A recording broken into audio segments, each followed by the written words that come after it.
Investigations into the Arror and Kimwarer dam scandal have revealed how over 6 billion shillings could have been systematically stolen through a 10% increment to ostensibly cater for unforeseen emergencies. NTV has further obtained bank transactions amounting to close to 90 million shillings paid to the contractor by the government. Although we are still trying to establish the purpose of the payments, NTV's Seth Olale with the details on the dam's scam. According to documents seen by NTV, the cost of Arror and Kimwarer dams under investigations was increased by 10%. This was to cater for unforeseen emergencies.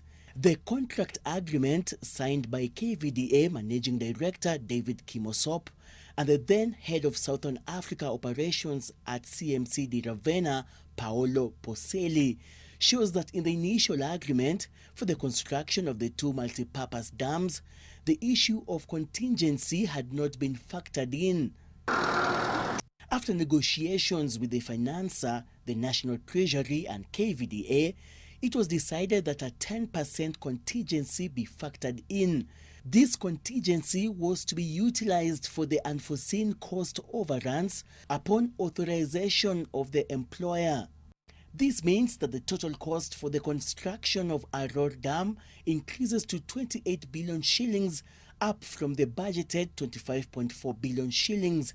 The cost of Kimwarer rose from 20.5 billion shillings to 23 billion shillings, bringing the total cost for the dams up by 6 billion shillings. In addition, two bank transactions have revealed how the government on 26 July 2017 and through the Paymaster General Head of Accounting Unit remitted 20.3 billion shillings to the contractor's account at Intesa San Paulo Bank, London branch, for the construction of Arror Dam. A further 65.5 million shillings was remitted by the head of accounting unit, although NTV is yet to establish the purpose of the two payments.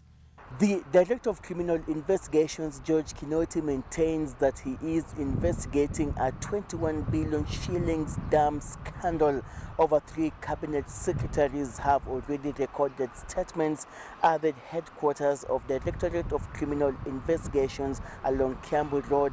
Seth Olale, NTV, Nairobi.